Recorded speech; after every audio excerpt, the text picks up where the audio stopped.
तो कल मैं यहाँ से शाम को लक्ष्य की क्लास होती है 6:15 बजे से लेकर 8 बजे तक, तो वो क्लास खत्म करके बाहर निकला तो मुझे बताया गया कि एक लड़का आपका वेट कर रहा है। मुझे लगा कि भाई कोई मिलने आया होगा। जब मैं जाके देखता हूँ तो कुणाल साहू नाम का लड़का वेट कर रहा था। मिले हम उससे, पैर वैर छुए, उसने अपनी बातें बतानी स्टार्ट की। मैंने कहा कौन से बैच से थे बेटा?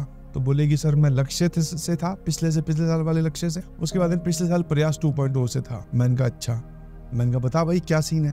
बोलेगी सर बहुत बहुत शुभकामनाएं, बहुत बहुत बधाई। मैं कहा कैसे? बोले सर IIT JEE में सिलेक्शन हो चुका है, IIT दिल्ली में केमिकल इंजीनियरिंग मिल रही है। मैंने कहा शाबाश, IIT दिल्ली में आपका स्वागत है, IIT दिल्ली में आपकी एंट्री हो रही है, इससे बढ़िया क्या हो सकता है भाई? मैं कहा कितनी रैंक आई? तो उसने अपनी जो CRL होती है, जनरल रैंक जो होती है, वो बताई 7400 समथिंग JEE एडवांस में एंड 5000 समथिंग JEE मेंस में। मैं कहा वाह यार तू खुश है? बोले हाँ सर। और ये बात करते करते जैसे कि अगला जो हमारा सवाल होता है इन जनरल जो हमारा डिस्कशन होता है कि भाई तू खुश है, अगला सवाल होता है पेरेंट्स खुश है। जैसे मैंने ये पूछा कि पेरेंट्स खुश है तो वो सवाल सुन के थोड़ा सा सहम गया, मुझे नहीं पता था। फिर उसने अपनी हालत बतानी स्टार्ट की कि सर एक्चुअली मॉम को पैनक्रियाटिक कैंसर था, तो मॉम की डेथ हो चुकी है। मैंने कहा यार रियली सॉरी, मुझे नहीं पता था। फिर मैंने कहा फादर खुश है, हम सब सही है? बोले सर पिताजी का एक्सीडेंट हो गया था, कुछ यहाँ पे चेस्ट में लगी, वो चेस्ट का जब इलाज करवाया, उसका ऑपरेशन वगैरह करवाया तो किसी कारणवश यहाँ पे पस भरने लगी। पस भरने की वजह से पिताजी की भी हालत बहुत ज्यादा क्रिटिकल हो गई थी। मैंने कहा अब कैसे? बोले सर अब खतरे से बाहर है, बट अभी भी बहुत मतलब डॉक्टर ने रेस्ट ही बोल रखा है, चलना फिरना भी मना है। मैंने कहा यार रियली सॉरी, मुझे ये सवाल नहीं पूछना चाहिए। बट जब मैं ये बातें उससे कर रहा था तो चेहरे पे बिल्कुल शिकस्त नहीं थी, आराम से वो अपनी स्ट्रगल की कहानी बता रहा था कि उसने क्या झेला होगा। ऑल्दो वो बोल के तो नहीं बता सकता और हम लोग इमेजिन भी नहीं कर सकते, समझे कि नहीं समझे? तो मैं आपसे फिर मैंने कहा, फिर मैं बाकी सवाल पूछने लगा। मैंने कहा फिर पूरे साल तूने कैसे अपने आप को फोकस कैसे रखा यार? यहाँ तो घर में किसी की शादी आ जाती है, बाकी सब छोड़ो सर, किसी के मतलब हमारे चाचा के लड़के का अगर बर्थडे हो तो हम उस दिन पूरे दिन नहीं पढ़ते, तो तूने अपने आप को फोकस्ड कैसे रखा इतने सब नुकसान के बावजूद? और इतना घर पे क्रिटिकल सिचुएशन है, आदमी जो है वो नॉर्मली सांस नहीं ले पाता ऐसी सिचुएशन में, और तूने पढ़ाई की है। उसने बस एक बड़ा ही सुंदर सा और खूबसूरत सा जवाब दिया, कोई ब्यूटीफुल आंसर नहीं। बोले सर मुझे ये करना था बस, और मुझे अपने लिए करना है, अब मुझे अपने परिवार के लिए करना है, मुझे उनकी हालत सुधारनी है, तो बस ये करना था सर। बस सिंपल सा एकदम, मतलब एक ऐसा जवाब जिसमें सब कुछ आ भी गया, और अगर इसको कोई नॉर्मल इंसान सुने तो उसमें कुछ भी नहीं आया। बोले क्यों किया तूने IIT? बोले मुझे करनी थी। मैंने कहा यार सैल्यूट है तेरी डेडिकेशन को, तूने कुछ सोचा, तुझे बताया तो बहुत सारे बच्चों को जाता है, तूने उसको फॉलो किया, और पेशेंस किस लेवल पे होगा। और उससे बात करते करते वक्त मुझे ये भी लगा कि यार हम किन बच्चों को पढ़ा रहे हैं, किन बच्चों को मैं मतलब कितना प्रिविलेज्ड हूँ कि मैं ऐसे बच्चों को पढ़ा पाया हूँ, ऐसे बच्चों का मेंटर हूँ। ठीक है, नहीं आई उसकी ऑल इंडिया रैंक 1, कोई दिक्कत नहीं है। नहीं आई सर 100 कोई दिक्कत नहीं है। नहीं आई 100-500 कोई दिक्कत नहीं है। 7400 समथिंग आई है, मैं बहुत खुश हूँ। आज के बाद में अगर 2 खेमे बटे, इन फ्यूचर कभी ऐसा हो कि आपको ऑल इंडिया रैंक 1 पढ़ानी है, या फिर एक बच्चा जो ऑल इंडिया रैंक 1 लेके आया वो आपके साथ फोटो खिंचवाना चाहता है, या फिर सर ये 7000 वाला जो इतनी स्ट्रगल करके आया, तो मैं भैया यही बोलूंगा 7000। ऐसा नहीं है कि ऑल इंडिया रैंक 1 से कोई चिढ़ है, ऐसा नहीं है, बट हाँ जो इसने किया है वो बोलते हैं सर एकदम बेसिक स्क्रैच, और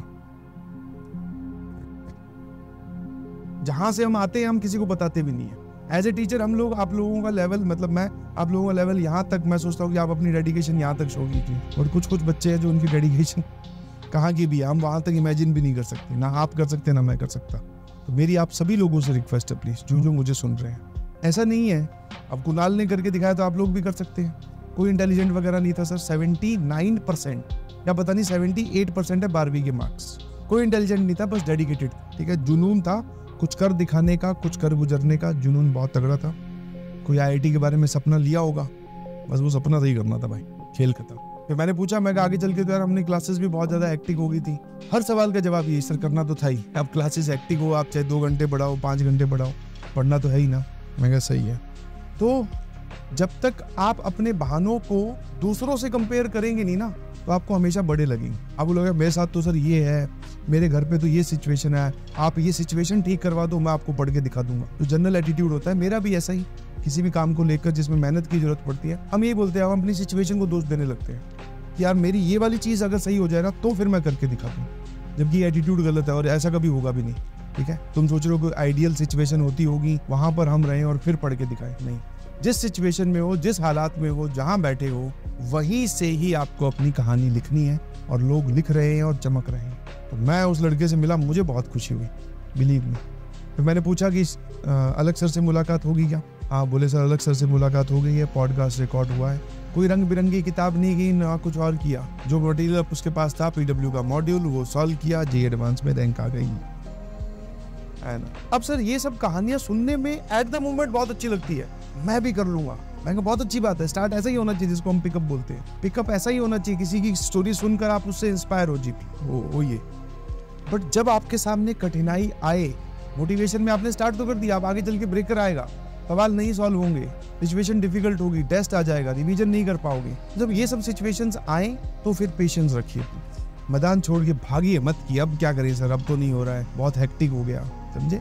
हाँ, जितना हो पा रहा है उतना कीजिए, अपनी मैक्सिमम कैपेसिटी में रह के कीजिए, आप देखेंगे कि सब कुछ अच्छा धीरे धीरे होता जाएगा।